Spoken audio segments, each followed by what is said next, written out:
Olá, pessoal, boa noite. Mais um RJ Entrevista aqui com vocês.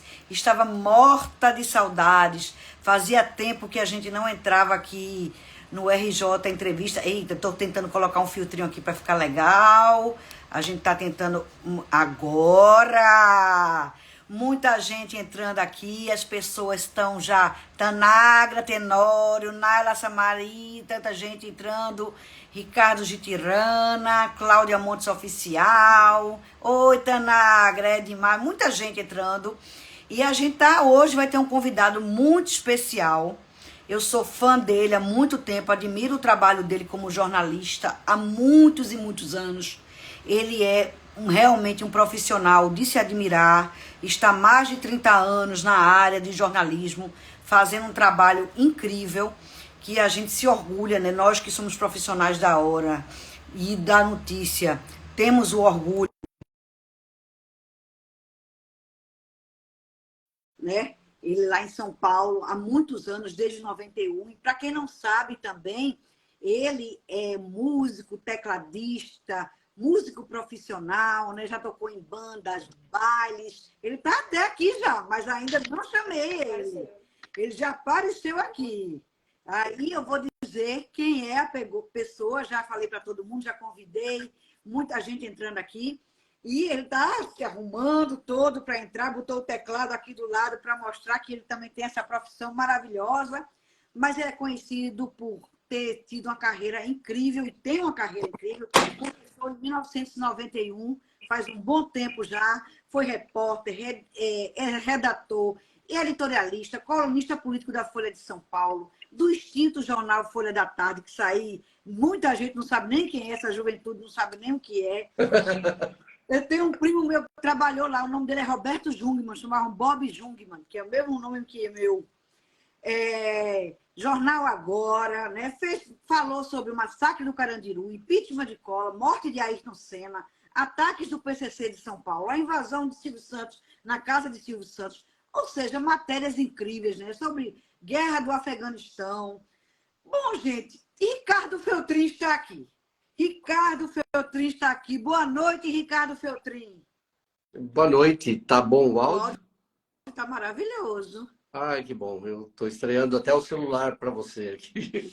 Eu estou feliz que você está estreando o celular para mim. A gente está aqui nessa plataforma nova, a gente é de outra geração. E hoje a gente está aqui começando, né? Vivendo esse novo momento, a gente que veio do impresso, a gente está migrando para essa plataforma, né? A gente, o pessoal está dizendo, está ótimo o áudio, o Eli Ferreira entrou, ele é um cientista político, muito amigo meu que está aqui assistindo, bom que a gente está aqui, tem muita gente entrando, conversando com a gente, e eu fico feliz de mostrar que a geração, né, nossa, assim, 30 anos, eu também fui televisão, fiz TV, mas tenho minha carreira toda mais baseada no impresso, e de repente a gente tem que estar aqui, né, em todas as plataformas, conversando com nossos... a gente vai desativar aqui os comentários um pouquinho para a gente ficar melhor, senão a gente fica um pouco atrapalhado. Depois a gente abre no finalzinho.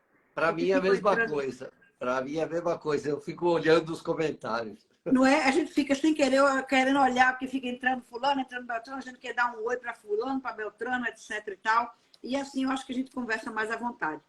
E eu queria muito ter essa live com você há muito tempo, porque eu acho o seu trabalho notável. Você tem feito um trabalho muito legal.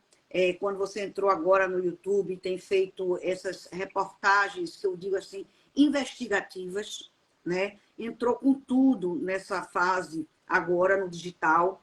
Tem feito um destaque, tem sido um destaque muito grande nesse caso, Márcio Smelling, né? Que a gente sabe que foi um caso que teve uma repercussão nacional. Mas antes da gente falar sobre o caso Márcio Smelling, sobre a gente falar sobre esse momento seu, eu queria falar um pouco da sua trajetória, que muita gente talvez não conheça. Começou a conhecer você agora nas redes, né? Porque é uma geração que está mais perto de você agora por conta do YouTube. Mas você tem uma trajetória enorme, assim, a gente já mostrou aqui, que começou de lá de fora. Muita gente conhece você da televisão, porque participava do Troféu Imprensa com o Silvio Santos, estava lá sempre votando quando tinha o troféu imprensa. Como é que foi essa história sua, do impresso para hoje em dia? Bom, primeiro quero agradecer a sua coragem de me chamar, né? Muita gente não tem coragem. Você é de longe a influencer com mais pessoas que eu estou falando. Foi bem difícil esse caso aí do Márcio Melling, mas depois a gente fala aí sobre isso. Porque as pessoas meio que não querem falar, né? Não querem ouvir o outro lado.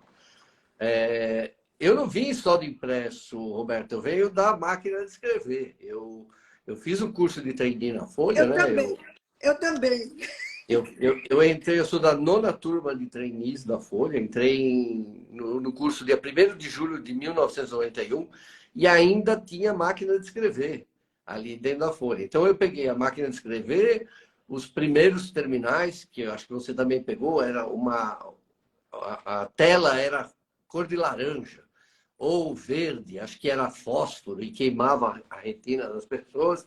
E depois peguei os melhores computadores, né? Aqueles que você deve ter, a Amiga, que chamava, não era? Que demorava 5 minutos para carregar, internet de escada e estou aqui hoje no YouTube. E eu até comento que, assim, eu fui 32 anos jornalista, eu fui na Ana Maria Braga, no Serginho Grossman, fui no SBT, 8 anos de troféu imprensa, fui na Band, Record, fui em todas as emissoras, mas eu estou só, tecnicamente, há 6 meses no YouTube, Roberta. Eu nunca fui reconhecido na rua, na minha vida, como jornalista, até eu entrar no YouTube. Hoje as pessoas me param e falam: você está cobrindo o caso Márcio Melling. Para você ver o poder que tem o YouTube, que tem as redes sociais, né? O YouTube, por exemplo, hoje é a maior audiência do Brasil depois da Globo. Estou Então, impressionada com você dizer isso, porque assim, eu não sei se é porque eu sou jornalista, mas eu já conhecia você tanto de ver na televisão. Assim, porque a gente é jornalista, né? A gente se acompanha. E a gente consome TV aberta também, até para criticar, até para ver, até para poder falar. E as pessoas Exatamente. hoje não acompanham mais TV aberta, né? Virou uma coisa jurássica, né? Não, mas agora eu amanhã mesmo estou fazendo uma matéria, a TV paga está virando uma coisa jurássica, né? Porque as pessoas só entram no streaming. E eu estou mostrando os números da TV paga, como estão caindo, né? Caiu quase 50% em 8 anos, o número de assinantes. Mas eu, por exemplo, eu não tenho saco com streaming. Eu não sei como você faz, mas assim, ficar dando comando de voz, falando com uma máquina, eu não consigo. Ficar com o aparelhinho, digitando, também não consigo. Então eu prefiro ficar vendo TV paga linear desse jeito. É a velha guarda, né? São gerações, né? A geração que já nasce digital, eu outro dia estava com um menino de 5 anos, ele fazia Google, me diga isso, e o Google dizia. Ele já nasce assim, não, ele é analfabeto ainda, porque ele não se alfabetizou, mas é um alfabetizado digital. E a gente está nesse processo de se alfabetizar digitalmente. Passo a passo. Meu filho que me ajudava em tudo que eu fazia aqui, né? Mas ele mudou para os Estados Unidos, graças a Deus, né? Foi para trabalhar, para estudar, e daí eu fiquei sozinho. Então, estou tendo que aprender na marra. Você vê que eu perguntei até para você, né? Como que faz aqui, como liga. Mas é isso, a gente está aprendendo também. Eu também tenho minha filha que me ajuda aqui, ela falou até com você, e a gente assim vai fazendo. Mas aí eu queria saber o seguinte, dessas coberturas todas que você fez, né? Morte de Ayrton Senna, Afeganistão, vida do Papa, etc e tal. Qual foi a que mais marcou e qual foi o momento que mais lhe marcou, assim que você tem até hoje, de você ter chegado na redação e ter dito, não dá mais, é por aqui, não dá mais essa vertente, que a gente sabe que tem isso em redação, né? Eu não entendi, assim, o que mais me marcou, obviamente, é o caso Márcio Melling, né? Mas eu já fiz muita coisa, eu cobri a morte do Papa. O Afeganistão, eu não fui para lá, né? Eu era editor-chefe da Folha.com, então tudo que aconteceu aí, sequestro do Silvio Santos, 11 de setembro, guerra do Afeganistão, guerra do Iraque, todas essas coisas, ataques do PCC, então eu era chefe, né? Mas eu nunca deixei, Roberta, de ser repórter. Então, enquanto os 10 anos que eu fui editor-chefe da Folha.com, eu continuava sendo colunista do UOL e continuava fazendo reportagens investigativas, porque é a minha grande paixão. Eu virei jornalista no dia do curso de trainee, eu tinha muita insegurança, porque assim, eu nem terminei a faculdade, larguei no último semestre para trabalhar na Folha. Eu passei num curso de trainees. Eles não reconhecem o diploma. Eu fazia ciências sociais. E daí eu tinha muita insegurança. Falei, será que eu posso ser jornalista? Será que eu consigo? E eu lembro que teve uma palestra do saudoso Otávio Frias Filho, e ele falou num determinado momento, ele falou assim, porque o jornalismo é importante, mas a coisa mais importante do jornalismo, a coisa mais valiosa para qualquer veículo, é você dar um furo noticioso, você dar uma notícia que ninguém tem. Não existe commodity maior do que essa. E nesse momento me deu uma epifania, e eu falei assim, isso eu consigo, eu tenho certeza que isso eu consigo.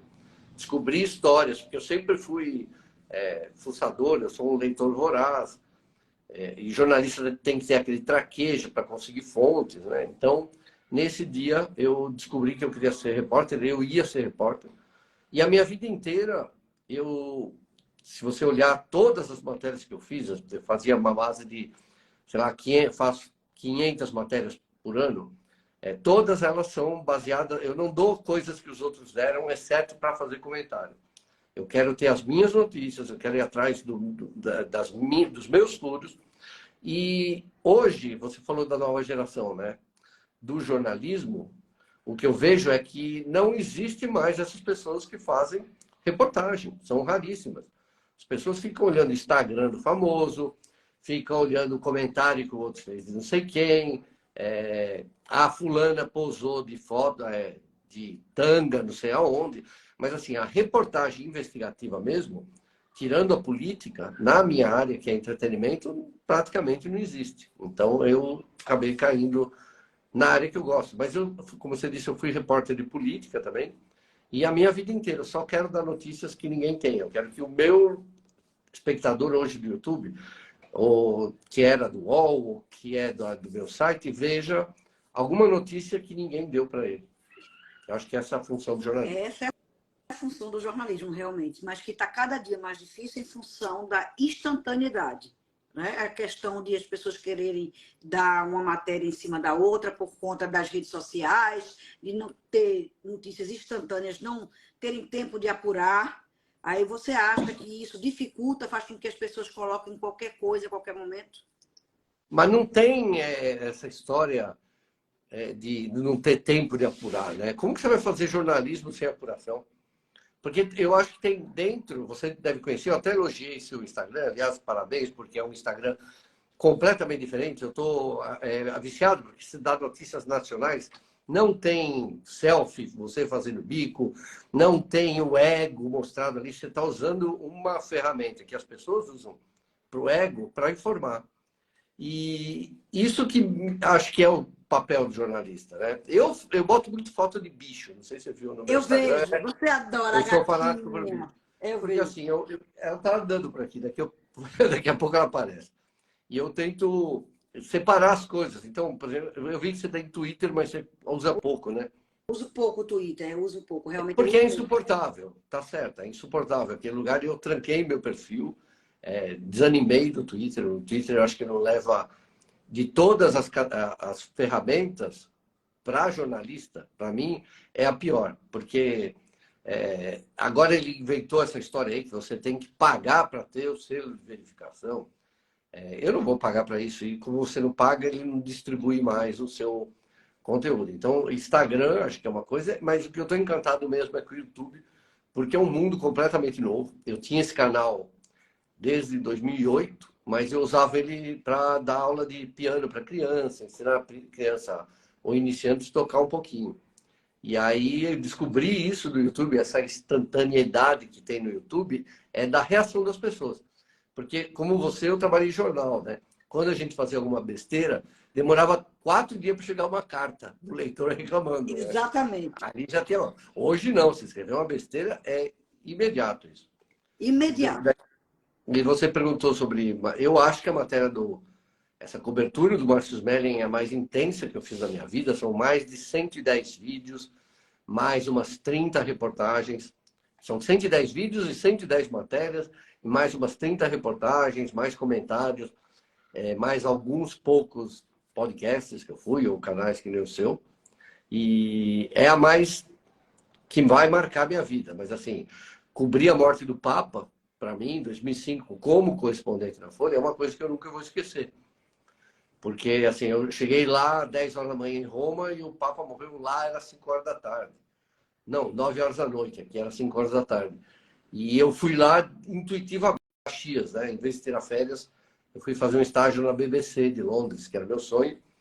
E no meio do estágio, eu me dá um negócio, eu acho que jornalista tem que usar muita intuição, e eu peguei, vou pegar um avião, vou para Roma. E nas minhas férias, por minha conta, fui lá com meu dinheiro e daí aconteceram várias coisas maravilhosas que me levaram a fazer uma matéria depois, que é sobre o Padre Marcelo, que eu demorei 9 anos para apurar. Foi mesmo. Eu descobri 9 anos de apuração. 9 anos. Eu comecei a apurar ela em 2005, lá na morte do Papa, e eu publiquei ela em outubro de 2014, que eu descobri que o Vaticano tinha investigado o Padre Marcelo por muitos anos, porque alguém denunciou ele, porque foi aquele começo dele na TV, você deve lembrar, Lembro. que tinha aquela cantoria, ficava parecendo, sabe, movimento carismático, parecia muitas vezes um movimento do Harlem evangélico, gospel.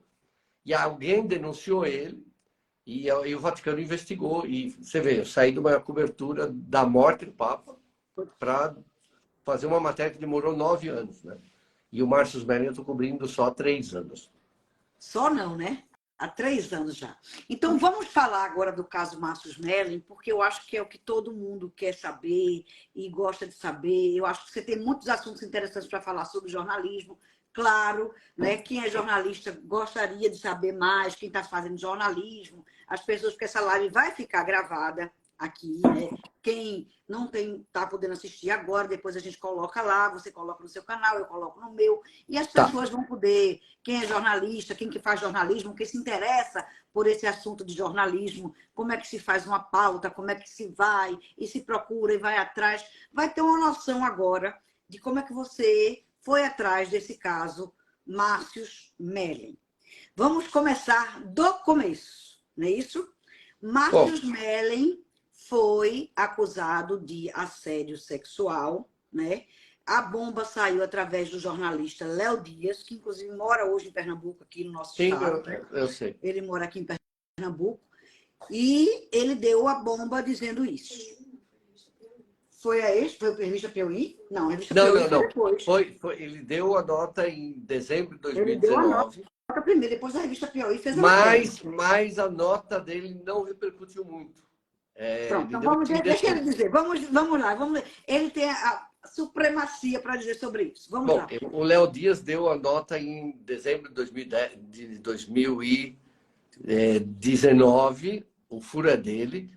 Ele falou que tinha uma acusação de assédio, mas ele não fala qual tipo de assédio, ali acho que era assédio moral, contra o Márcio Smelling. Aí, em outubro, a matéria ficou por aí, continuou. Mas aí, durante o ano de 2020, o que a gente não sabe, porque a matéria da Piauí vai sair só em dezembro, um ano depois do Léo. Mas durante todo o ano de 2020 é quando acontecem as coisas. E aí, em outubro de 2020, a Mayra Cota, que é a advogada dessas mulheres, dá uma entrevista para a Mônica Bergamo falando as coisas assustadoras sobre o Márcio Smelling. Ele foi pintado ali como quase um estuprador, um monstro, um cara que... um absurdo. Mas, Roberta, por incrível que pareça, essa matéria também não repercute muito. Acho que porque a Folha é um jornal fechado, acho que porque ela era uma advogada que estava aparecendo aí do nada, porque ela surge do nada para o estrelato nacional da advocacia. E aí sai essa matéria na Piauí, que obviamente é a advogada que passou para o João Batista Júnior, porque eu tenho os autos do processo. Depois de 1 ano e meio investigando, eu consegui os autos, e a ordem da matéria da Piauí é exatamente a ordem dos autos do processo. Então, é impossível o jornalista fazer. Se bem que não é da minha conta, a fonte do jornalista é essa. E aí explode isso em dia 5 de dezembro de 2020, e eu faço 2 textos e 2 vídeos no dia 6, no dia 5 e no dia 6. Nos 2 textos, eu saio em defesa da Dani Calabresa e dessas mulheres. Eu faço acusações contra o Márcio Smelling porque eu cubro TV há 27 anos. Eu sabia que existia assédio sexual na Globo desde os anos 80, pesado. E aí, quando surgiu isso, eu não tenho nenhuma dúvida. Falei, peraí, 8 mulheres, né, acusando um cara de assédio sexual, o cara é diretor da Globo, é óbvio que é verdade.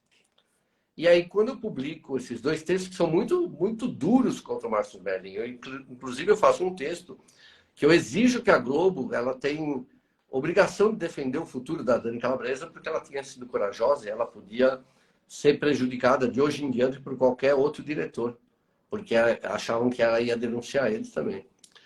E nesse momento eu recebo...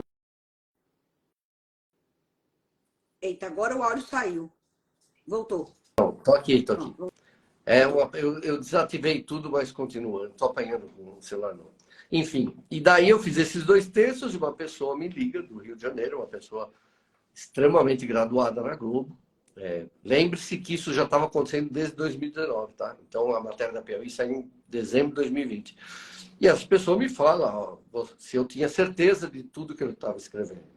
Se eu tinha certeza que a Globo devia proteger o futuro da Dani Calabresa e se eu tinha certeza, principalmente, se o Márcio Smelling era tudo aquilo que todo mundo estava falando, inclusive eu. E isso, como essa pessoa é de um outro escalão, aí eu meio que me assustei e comecei a apurar imediatamente. Então, minha apuração começa no dia 7 de dezembro de 2020 e eu vou ficando horrorizado com cada mês, com cada informação que eu vou conseguindo, porque eu começo a perceber algumas coisas que eu acompanhei Roger Abdelmaci, sabe? Eu acompanhei a história do Harvey Weinstein, Jeffrey Epstein, João de Deus, eu que adoro religiões, estudo religiões. E aí eu comecei a perceber coisas que eu nunca tinha visto em denúncias de assédio ou de qualquer coisa desse nível, de estupro, que era as acusadoras intimando, na base da intimidação, outras pessoas, outras mulheres, a acusar o Márcio Smelling. E até então, Roberto, eu sempre falo isso, eu não sabia quem era o Márcio Smelling. Eu sabia quem era a cara dele de assistir o Caras de Pau, de ver o Caras de Pau do bingo, né, à tarde na Globo, mas eu não sabia quem era ele. Eu só vou descobrir quem é ele no dia que sai a matéria da Piauí, que eu liguei a pessoa ao nome.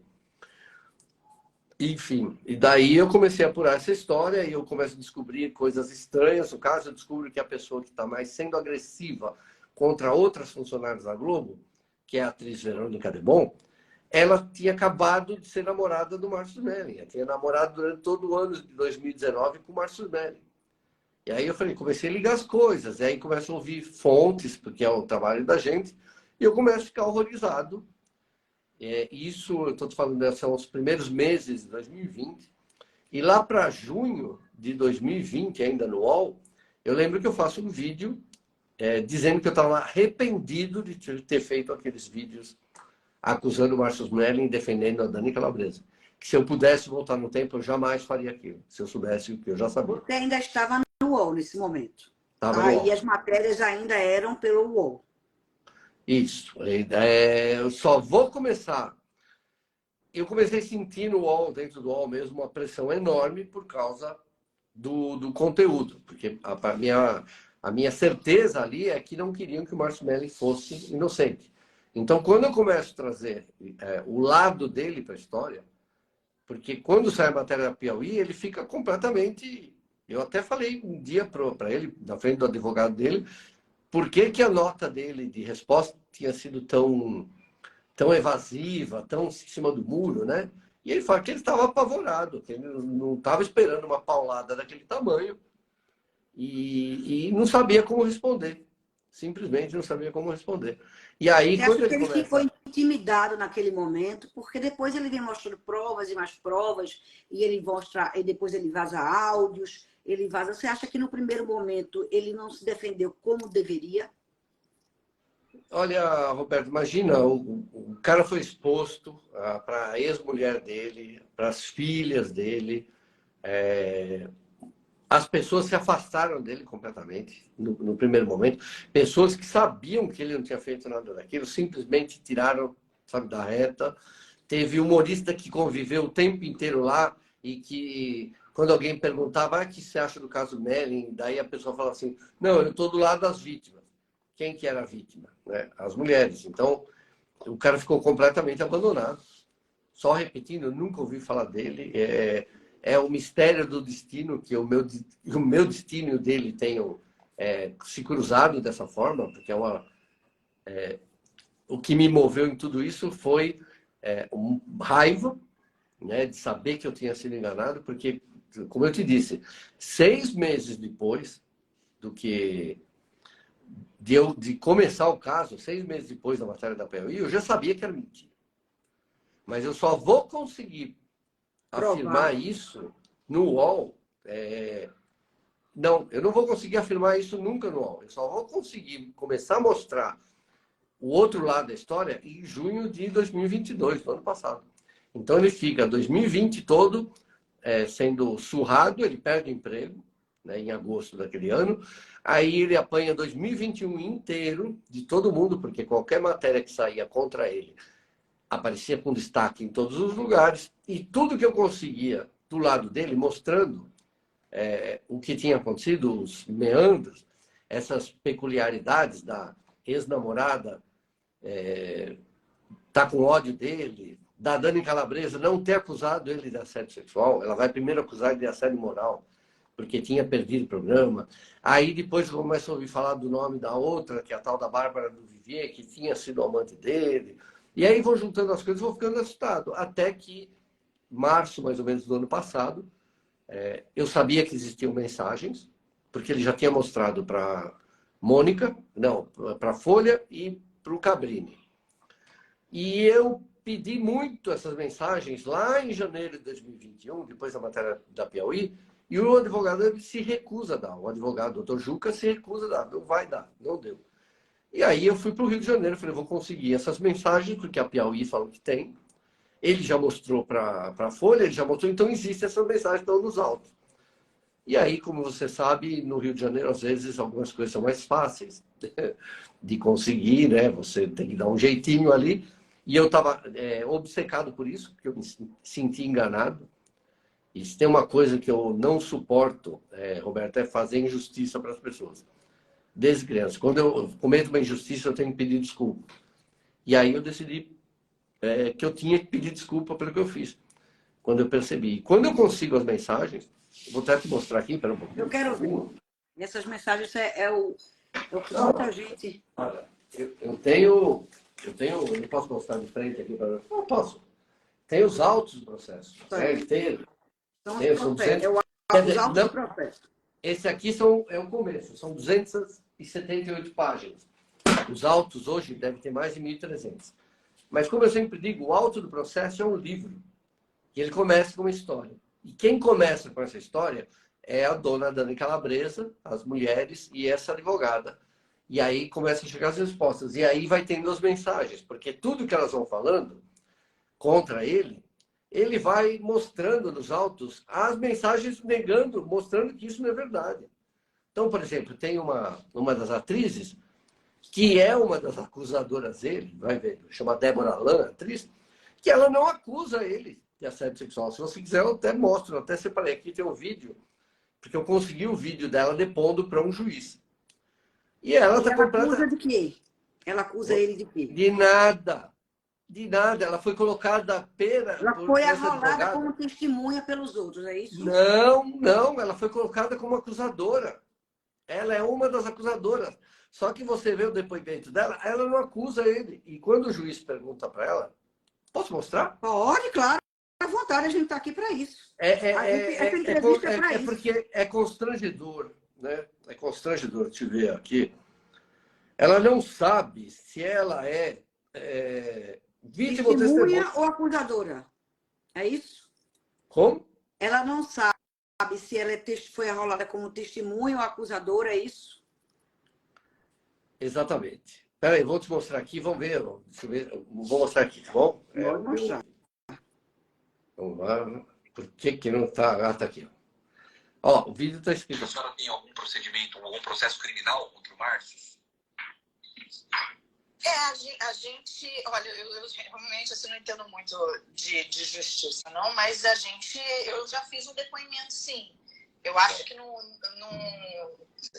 que não tem a ver com isso que a gente está fazendo agora, não é isso? Mas a senhora sabe, a senhora é vítima de um processo judicial? A senhora é vítima? A senhora acusou o Márcio de assédio sexual? Eu acho...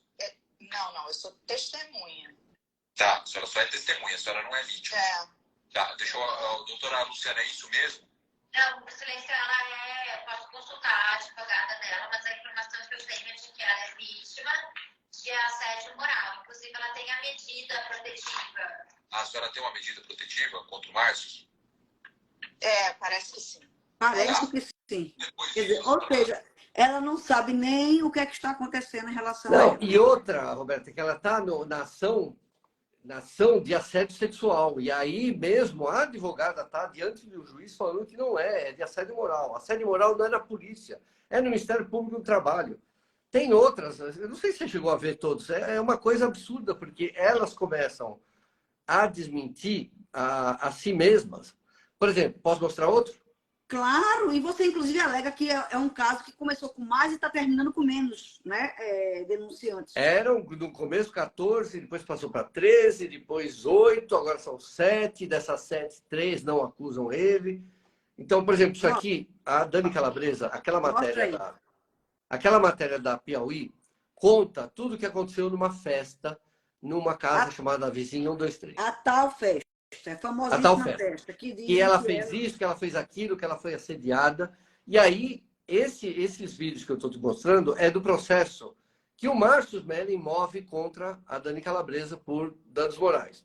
Ou seja, agora já é o contrário. É Márcio Smelling acusando o dono É de ele, mas foi ele que começou tudo isso, porque quem judicializou o caso foi ele. Quando sair a Piauí, ele manda uma notificação extrajudicial para a Dani Calabresa falando: você confirma ou nega isso que está falando aqui? Porque o que está falando aqui é sobre você. E ela não nega e não fala nada, e ele entra com processo para ela. E aí tem essa festa, e na festa, na Piauí, relata que ela foi abusada por ele, que ele puxou a cabeça para ela, que ela saiu traumatizada, que ela chorou, que ela contou para todo mundo. Ela estava nessa festa com a melhor amiga dela, chama Mayra Perazzo, que está aqui, eu vou mostrar o vídeo, são elas falando com o juiz. Então, estou lendo aqui. Aqui, ó. Primeiro, Calabresa afirma que se queixou com a amiga. A senhora contou para sua amiga desse suposto assédio, da senhora ter sido constantemente assediada ao longo da festa? Sim, e ela também viu, ela também achou que ele forçou. Ela viu que eu não queria ficar, por isso que ela ficou e voltou para o Rio e depois transou com ele. Eles continuaram com mensagens, os dois. A minha amiga não ficaria com uma pessoa se eu estivesse ficando com ela. Foi ela que ficou com ele. Tá, a senhora não viu isso. Agora é a viu vida. Se ela estava transtornada, estava chorando, estava tremendo, alguma coisa assim? A senhora chegou a verificar? Não, eu não vi ela chorando nem tremendo. Ela só me puxou para ficar com ele. Eu achei que ele tinha pedido, né, para ficar comigo, sei lá, tinha me visto, não sei. E foi o que aconteceu. Eu não vi ela assim mesmo. A senhora foi embora, a senhora ficou na casa dela, a senhora estava no motel? Fiquei na casa dela. Depois disso eu voltei pra pista, né? Encontrei com ela lá na pista, depois que eu fiquei com o Márcio. Fiquei com ela lá na pista, já era o final da festa, tinha pouca gente. Aí a gente foi embora junto. Não lembro se o Luiz foi embora junto com a gente comer alguma coisa, só fui eu e a Dani. E a gente foi pra casa dela. Foi pra casa dela, a gente dormiu lá na casa dela. E nesse momento aí na pista, ela comentou alguma coisa com a senhora? Falou alguma coisa a respeito do Márcio? Não. Não falou nada? Nessa não. Nessa hora nada. E chegando em casa, depois, no dia seguinte, ela falou alguma coisa a respeito? A senhora comentou com ela e, acredito, não sei, né, se comentaram a respeito da senhora ter ficado com o Márcio? Sim, comentamos, eu comentei. Nesse momento, assim, no dia seguinte da festa, a Dani até foi trabalhar, fiquei sozinha na casa dela, acho que ela tinha alguma coisa para fazer. Mas ela mais comentava das coisas divertidas da festa, não sei se ela teve algum bloqueio de falar depois. Aí eu posso explicar depois também alguma coisa que aconteceu, um fato. Bloqueio. E ela contava mais, ela contou que ficou com o Pedro, que era uma pessoa que ela queria ficar, né? Então ela estava contando mais nesse tema. Tem outros aqui, tem outros vídeos aqui. Ela tem mais, fica com o Márcio Smelling na festa, depois chama a amiga para ficar com o Márcio Smelling. Não, é porque ele abusou dela, então ela, para escapar dele, colocou a amiga na frente dele. Sabe? Roberto, é um negócio surreal, sabe? E depois a amiga vai, fica com o Márcio Smelling, vai pra viaja no mês seguinte para transar com ele. E Nada disso, ela não relata que ele abusou dela em nenhum momento. É isso. Em nenhum momento, porque depois ela ainda volta, sai na festa e ela fica com câmera. E ela omite isso da polícia, porque a delegada, então, pergunta, fala, não, mas você estava passando mal, sofrendo, o que você fez? Ah, eu estava sofrendo, eu fui para lá, não sei o quê. E aparece um câmera chamado Pedro, que eu esqueci o sobrenome dele, que ele é chamado para depor também. E a juíza, a policial pergunta, a delegada, o que aconteceu? Ele falou, não, eu vi ele assediando ela. Ele falou, mas o que você fez? Ele falou, eu escrevi para ela no dia seguinte, para perguntar se estava tudo bem. Mentira! Ele ficou com a Dani Calabresa naquela noite, depois desses relatos. Então, você está entendendo, Roberta? Porque eu fui repórter policial da Folha da Tarde, Jornal Agora, da Folha. Então, quando eu vejo essas coisas, é tão óbvio que é uma mentira, é tão óbvio que isso foi tramado, que me irrita, às vezes, ver as pessoas ainda argumentando. Falam, não, mas ele, hoje, como eu falo, né, ele mudou de patamar. Né? Ele começou como um assediador, um predador sexual serial, e hoje, inclusive uma seguidora sua fez a pergunta aqui, não, mas ele, a mensagem que a Calabresa mandou dizendo que tinha sido assediada. Ué, mas ela ficava dando bola para ele, ela ficava mostrando nude para ele, ela falava que queria viajar com ele, ficava mandando emoji de berinjela, dando bola para ele, trocou beijo com ele nessa festa. Né? Então, o que tinha ali, que eu vejo, é tudo um monte de relacionamento consentido. O que a gente pode questionar é assim, se fizer comparação aí com o seu jornal, fala assim, é normal o seu chefe te esperar de short, eles falam cueca, mas era um calção de banho, na porta. Claro que não, no jornal Pernambuco não vai ser isso. Mas num grupo de pessoas que trabalham em teatro, fizeram tablado junto, viajaram junto, já se viram pelado junto, isso não é a mesma coisa, você entende? Então... É uma liberdade, eles têm uma liberdade maior, né? Convivem de uma forma mais diferente, é o tipo de permissão que existe entre a classe, talvez assim, vamos dizer assim. Agora, o que eu queria saber hoje, para as pessoas, para esclarecer, assim, Márcio Smelling ainda não é réu. Não. É isso que eu queria que você colocasse, como você está à frente desse caso. Como está a situação de Márcio Smelling hoje? As pessoas, hoje, a internet julga, né, condena, antes de saber o que está acontecendo processualmente, em termos de rito processual. Márcio Smelling foi acusado, não é isso? Sim. Então, conte para a gente como é que está processualmente o caso dos Márcio Smelling, porque ele sequer é réu ainda, não é isso? Então, desde junho de 2021, ele está sendo investigado pela polícia, pelo Ministério Público do Rio de Janeiro. Já passaram pelo caso 4 ou 5 delegadas, 5 promotoras. Agora fizeram uma trama para colocar uma 6ª promotora indicada. Essa questão dessa promotora nova, acha que pelo sua... Treta, Roberto. Isso é treta. Sabe? Não existe isso. Você não vê isso, muito menos num caso desse. E daí você vê elas argumentando que for denunciar a outra promotora, porque o Melling já esteve para ser inocentado, para esse caso ser arquivado 2 vezes. Então, uma vez, quando ele ia ser inocentado, troca-se a delegada. Quando ele ia ser inocentado, a advogada delas denuncia a promotora. Então, para o Ministério Público. Essa troca de promotora foi para procrastinar isso. E o argumento é tão cara de pau que elas dizem que é para agilizar o processo. E elas estão adiando o processo há 2 anos. Elas pediram 2 depoimentos aí, de pessoas que já tinham feito o depoimento, e demorou 6 meses para uma delas fazer o depoimento, e a outra fugiu, não fez o depoimento. Que se chama Karina Domi, que ia ser testemunha e agora não quer ser mais. Então, é uma coisa tão horrível que, do ponto de vista jurídico, eu ainda que cobri escola base, eu sempre repito isso, escola base em 2 meses, 2 meses e meio, já sabia que era tudo mentira. Esse caso está enrolando desde 2019, vai para 4 anos, e ninguém resolve isso, mais de 3 anos, porque essa militância que tomou conta do jornalismo não deixa mais o cara ser inocente.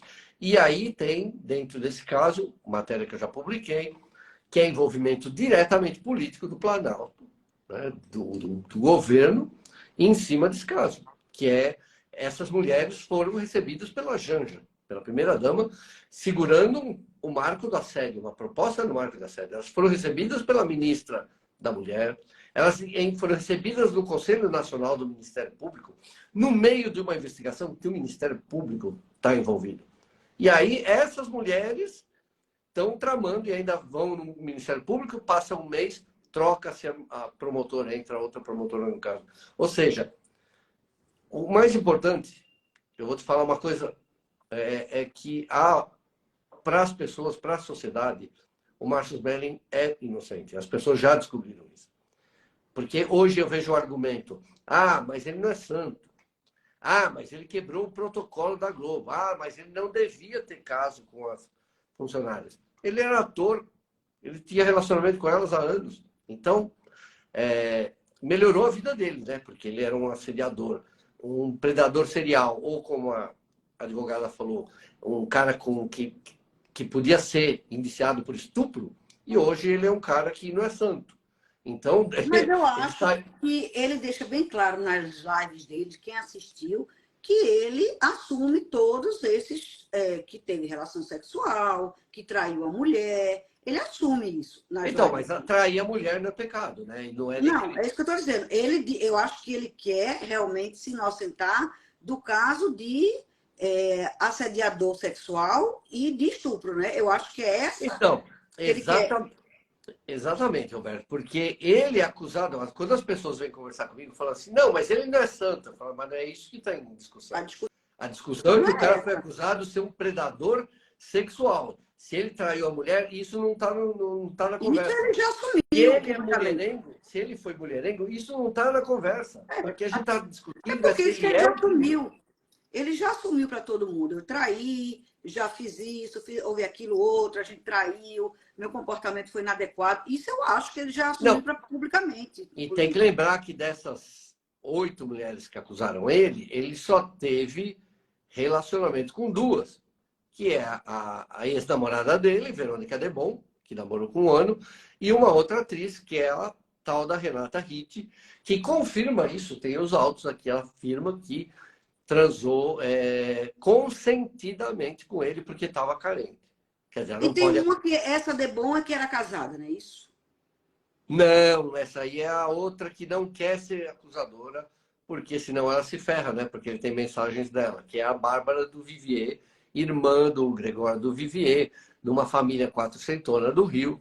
Ela teve um caso com ele por 7 anos e foi descoberta pela família. E na hora que pegaram ela, no desespero, falou, não, ele me assedia.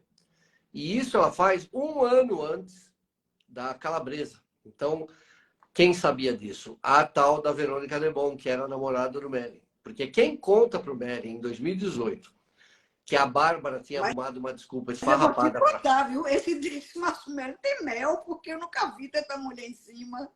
Bom, eu nunca vi também, mas eu acho que se você ver... Um dia eu te levo aí, eu quero ir para o Recife muito. Vai ser minha muito família. bem recebido.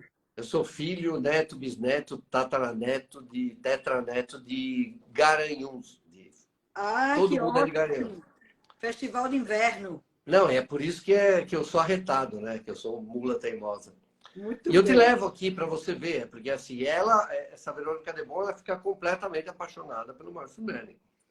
E quando ele larga dela, ela chega a falar, você me deu um pé na traseiro, né? Vamos dizer Traseiro. assim. Tá escrito aqui, é que ele tinha desprezado ela. E é ela que é a mola mestra do ódio, né? Quem tá com ódio ali. Porque a Calabresa tá com raiva, mas a Calabresa não sabe nem do que está com raiva. Ela tinha se separado do Marcelo Adnet, estava sofrendo. E ela meio que transferiu o ódio dela do Adnet para o Márcio Smelling. Agora, a Verônica... Você não acha que a Calabresa também ficou com raiva porque foi negada a ela um programa? Mas aí ela deveria acusar ele de assédio moral, que ela fez, não de assédio sexual. O problema é que ela vai acusar ele de assédio moral, e eu já mostrei documentadamente nos vídeos, que ela está errada. Ela acusa ele de ter tirado ela de 2 programas da GNT, e quem tirou ela foi o Departamento de Desenvolvimento Artístico da Globo. porque ela aceitou trabalho sem pedir para os chefes e sem pedir para o DA. Então, ela cometeu uma insubordinação, aceitou fazer 2 programas do GNT sem falar com o chefe. Ela não é funcionária da GNT, é funcionária da Globo. Então, primeiro ela achou que foi ele, quem tirou foi o DA. Depois ela fica brava porque ela perdeu a apresentação do jornal do Fora de Hora, que era uma imitação do Full MTV, que por sua vez é uma imitação no quadro do Saturday Night Live. E aí ela acha que ele estava sacaneando ela. E eu conversei com redatores, com pessoas de dentro da equipe, e falaram que naquele tempo, que é o começo de 2019, ela estava absolutamente intragável. Ela estava deprimida por causa da separação, ela estava sofrendo. Tenho fotos dela aqui que você quase chora de ver o estado que ela está. E aí ela acaba acusando ele disso também. E aí, quando ela faz essa acusação de assédio moral, no final de 2019, essa é quando ele separa da Verônica Demon. Então, essa Verônica Demon tem 2 trunfos. A Calabresa acusou ele de assédio moral. Vamos pressionar ela por fazer assédio sexual. Ela sabe que a Bárbara do Vivier tinha dado a desculpa para a família que ele era assediador sexual. E não sei se você sabe da história da Bárbara do Vivier, que é uma piada, né? Porque ela ia na casa dele toda semana. Eles chegavam na redação de Cabelinho Molhado, né? Tinha um motel lá perto do Projac. Todo mundo sabia disso dentro. E daí, quando a Verônica sabe disso, a Verônica procura a Bárbara. Essa Verônica é um personagem da Janete Claire. Ela procura essa Bárbara e fala assim, tá aqui a chance de você provar que você estava certo para tua família, que você era assediado. Porque a Calabresa vai acusar ele e eu também vou. Então você entra nessa. E aí primeiro ela topa, mas depois ela bota a mão na cabeça e fala, pera, eu estava mandando mensagem querendo transar com o cara quando eu já estava grávida. Ele tem essas mensagens. E aí ela pica a mula, ela não é... Ela vai lá depor uma vez contra ele, ela é humilhada pelas mensagens e depois ela fica quieta, não fala mais nada. Agora, quando você começou a denunciar tudo isso, você começou realmente a sentir a pressão grande da militância? Isso lhe incomodou muito? Doeu em você? Como é que foi? Porque você diz que sofreu uma pressão grande, a militância, você diz os lacradores... Dentro do UOL. Dentro do Dentro do UOL UOL. Os colegas de profissão na redação... Mas ó, eu vou te falar, eu recebia 2 tipos de pressão. Quando eu começo a publicar as mensagens da Calabresa, que começa a mostrar quem é a Calabresa na vida real. Aliás, eu fiz um vídeo ontem contando, fiz um raio-x dela, da história dela. Quando eu começo a mostrar isso, eu começo a ser atacado por um grupo de militantes, mulheres geralmente, né? E muitos amigos dela, muita da patota ali da Globo. Mas a maioria das pessoas já fala, peraí, tem alguma coisa errada aqui. Quando eu mostro as mensagens da Verônica Demon, também. Mas dentro do UOL, a pressão era daquele site Universa, que hoje chamam de Perversa, que é verdade. Hoje os caras estão batizando tudo. Das pessoas de dentro do UOL me atacando, né, me ofendendo. Eu recebi uma carta lá do então ombudsman do UOL, que ele mandou para a coletividade, né, mandou para a direção, e o cara simplesmente me desrespeita, né, falando que era um absurdo o que eu estava fazendo, porque eu acho que eu citei alguma amiguinha dele, sabe, da patota, o cara ficou ofendido. E daí eu comecei a cansar até que um dia eu cheguei para o meu diretor e falei, não faço mais esse caso aqui. Porque quando eu consegui uma entrevista do Márcio, por exemplo, que ninguém tinha, demorava 2, 3 dias para liberarem a entrevista. Quando alguém soltava um pum e falava mal do Márcio, eles publicavam imediatamente. E daí eu percebi, eu falei assim, aqui eu não vou conseguir trabalhar. Porque quando eu me senti enganado, como bom pernambucano de sangue, eu falei, eu vou atrás dessa verdade. Eu sou vingativo, não vou falar outra coisa. É vingança, sabe? É rancor, porque assim, eu fui usado, fui enganado por essas mulheres para acusar uma pessoa que eu não conhecia. Pai de família, 2 meninas, na hora que ele é acusado, uma das filhas está passando por uma cirurgia de peito aberto nos Estados Unidos, problema grave, e é a hora que ele está sendo destruído por essas mulheres, é a hora que pedem a cabeça dele. E aí eu vou descobrindo outras coisas, como, por exemplo, elas terem tentado dar um golpe dentro do humor da Globo e assumir o humor da Globo. E aí a Globo não caiu nessa. Mas, por exemplo, Carol Portes, Débora Lam, por exemplo, que eram atrizes de, sei lá, terceiro escalão da Globo, de repente que aparecem em novela. Entende? Porque elas começaram a pressionar a Globo. Olha, a gente sofreu tanto assédio sexual, a gente merecia ficar com o núcleo de humor. E a Globo não deixa, mas dá um papel para um e para outro. Entende? Então a Globo foi quem cometeu os maiores erros, né, Roberto? Se eu, como chefe, assim, se alguém vem acusar um editor meu, quando eu era editor-chefe, vem acusar um assistente meu de assédio moral, e eu consigo ouvir as pessoas ver que isso era mentira, eu mando embora na hora a pessoa que fez a denúncia por justa causa. Vai brigar na justiça depois. Você está destruindo a vida de uma pessoa porque você está com raiva dela. Né? Então, a Calabresa devia ser... Me deu uma coisa agora aqui, fazendo um paralelo, eu sei que você não pesquisou sobre esse caso, mas você acha que Zé Maier pode ter sido também injustiçado?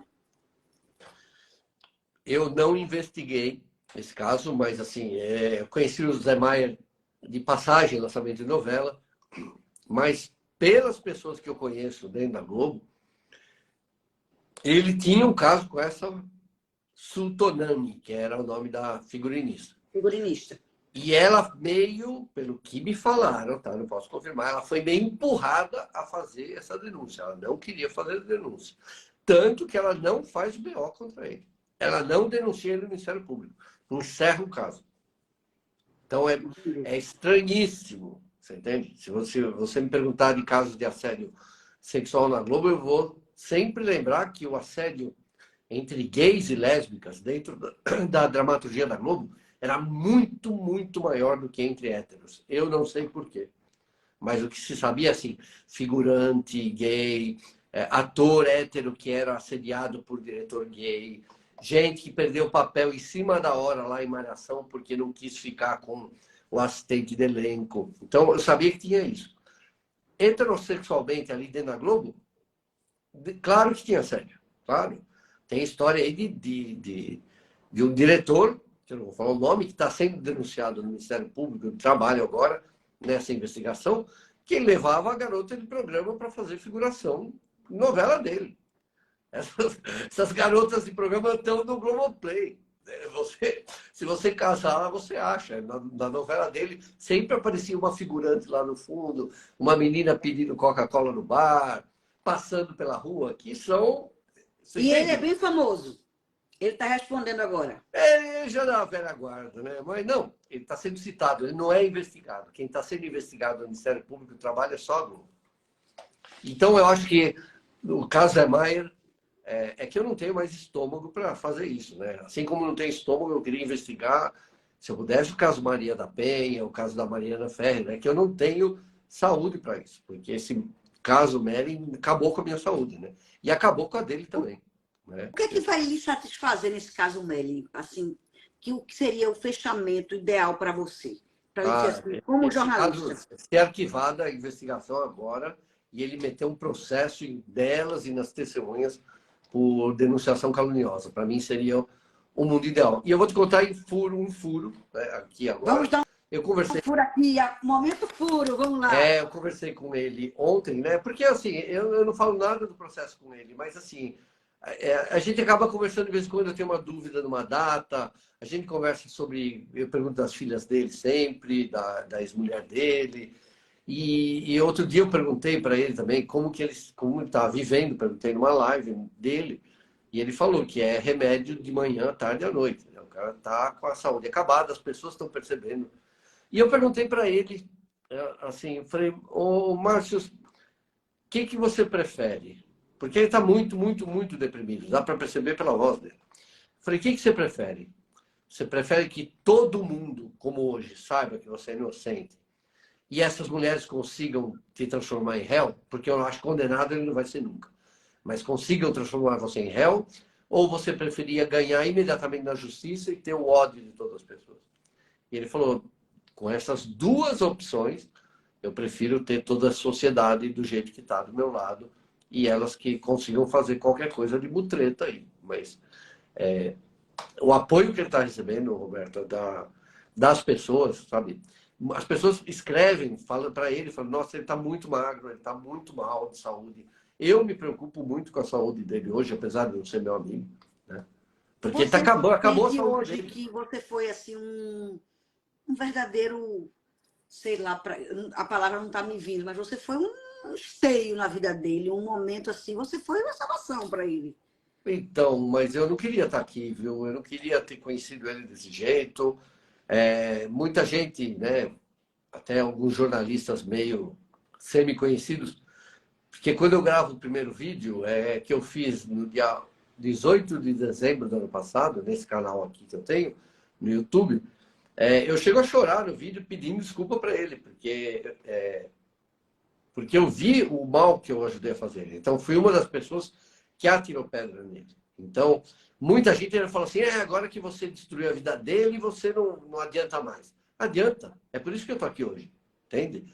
Eu atirei pedra e peguei de volta as pedras. Né? E estou tentando ajudar ele. Como se eu não conhecesse ele. Podia ser qualquer outra pessoa. Né? Podia ser você, sabe? Podia ser seu marido, podia ser quem fosse. Se eu soubesse da verdade, eu ia atrás. Eu sempre fui desesperado. Eu não sei ser injusto. Eu não sei mentir. Quando as pessoas mentem para mim, eu fico muito bravo. E esse caso, sabe, me atacou. E depois de 1 ano e meio que eu estou investigando, eu finalmente consigo essa coisa aqui, os autos do processo. E aí eu lembro que eu fiquei, não sei porquê, 1 semana com esses autos guardados aqui no guarda-roupa. E o dia que eu comecei a ler, eu passei muito mal. Porque daí tudo que eu via essa Verônica Debon se esfregando nele, a Calabresa mandando emoji de berinjela para ele, a outra falando que tinha tido sexo consentido, a outra que não acusava ele de absolutamente nada, a outra que chega e fala assim, não, é tão absurdo. Todas falam que em algum momento ele imprensou elas na parede. Daí eu falei assim, é uma nova categoria do Xvideos, imprensar mulher na parede, porque não é possível. E daí eu começo a ver todas as mentiras, e aí eu realmente passei mal. Olha, passei mal mesmo, porque eu falei assim, você ser usado, né? Essas mulheres estão usando uma causa, você foi assediado, tenho certeza.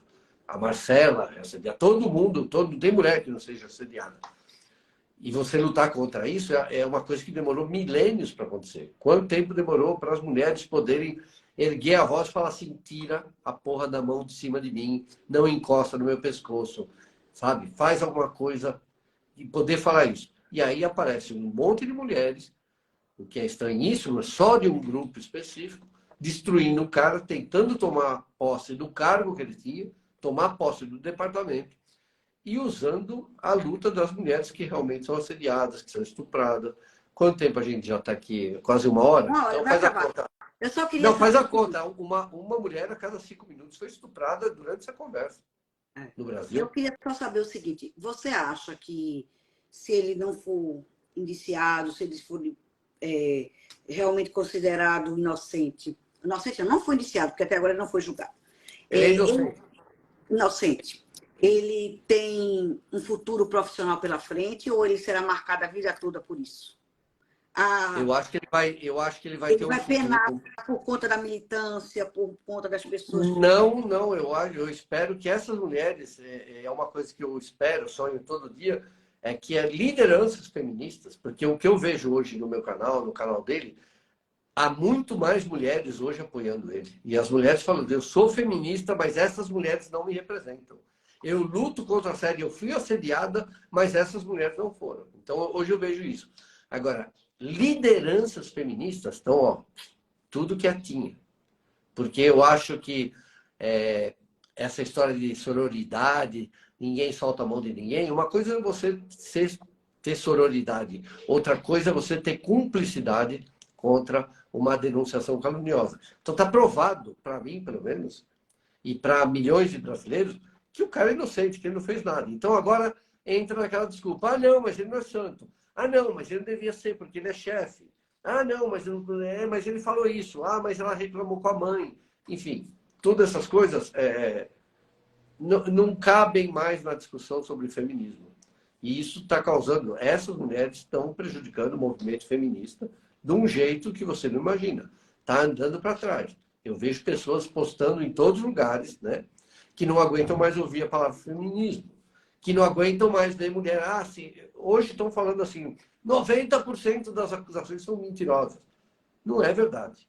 90% talvez das mulheres que acusam são verdades. Mas tem mulheres usando essa causa para destruir as pessoas. Eu estou recebendo cada vez mais denúncias. Aí, o vereador Wellington Silva, da Praia Grande, por exemplo, foi acusado de estupro por uma garota e depois se descobre que ela acusou ele de estupro, fez BO, porque ele não deu um cargo para ela no gabinete dela, na Câmara da Praia Grande.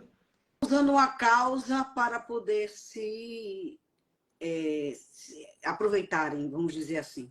Não só isso, né? Eu estou vendo uns casos que estão aparecendo para mim, da pessoa, o cara levou a mulher para morar na casa dele, para namorar. Uma namorada, fica aí, bota uma roupa aí, deixa aí sua roupa para você ir embora. E aí um dia a mulher surta, porque ele quer largar dela, ela vai na delegacia, faz um BO, acusa ele de estupro, assédio, consegue uma medida protetiva e ela fica na casa dele, ele tem que ir embora.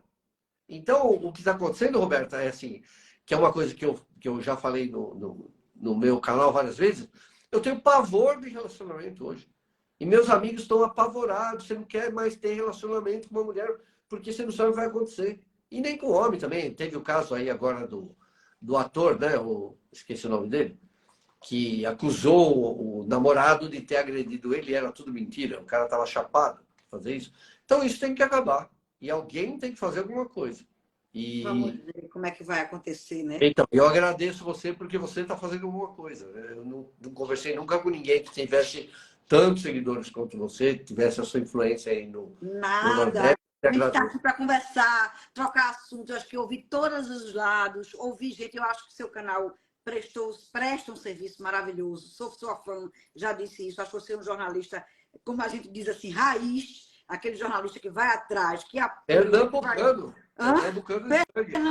de sangue, entendeu? Que vai atrás, procura. Eu me interesso muito de ver seu trabalho. Sou muito fã de quem faz um trabalho assim de apuração, que vai atrás, que corre, que tem uma folha corrida, que eu digo no sentido bom, folha corrida de trabalho, porque não é de um dia, não é de 2 dias, como você diz, não é de Instagram, não é de quem estava na praia, de quem estava não sei aonde. Não tirando o mérito de quem faz esse trabalho hoje em dia, porque cada um faz o seu estilo, cada um tem seu estilo de trabalho, não é verdade?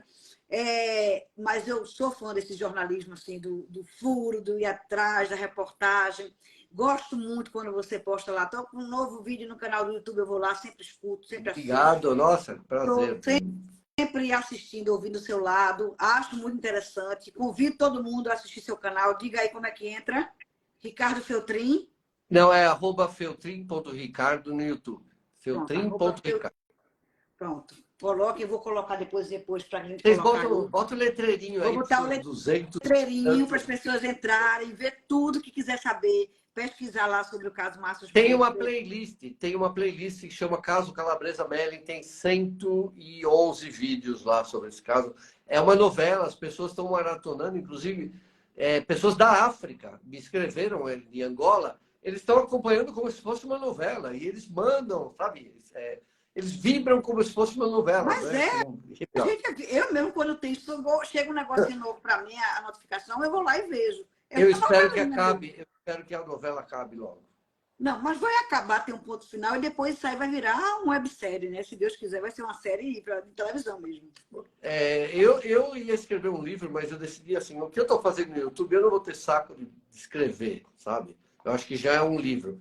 E escritor ganha muito pouco no Brasil, né? Você deve saber, 10% só do valor de capa, então eu não sei se eu vou escrever. Mas você vai fazer uma série, isso vai virar uma série. Não, já vai virar um filme, tá? Do diretor Luiz Angel, que está aqui, eu vi ele entrando aqui, diretor renomado, aí, premiado internacionalmente, está fazendo um filme, que deve começar no ano que vem a filmar, chama Ego, que é baseado na história, mas é uma ficção, tá? Não é um documentário, é uma ficção. Baseado na história.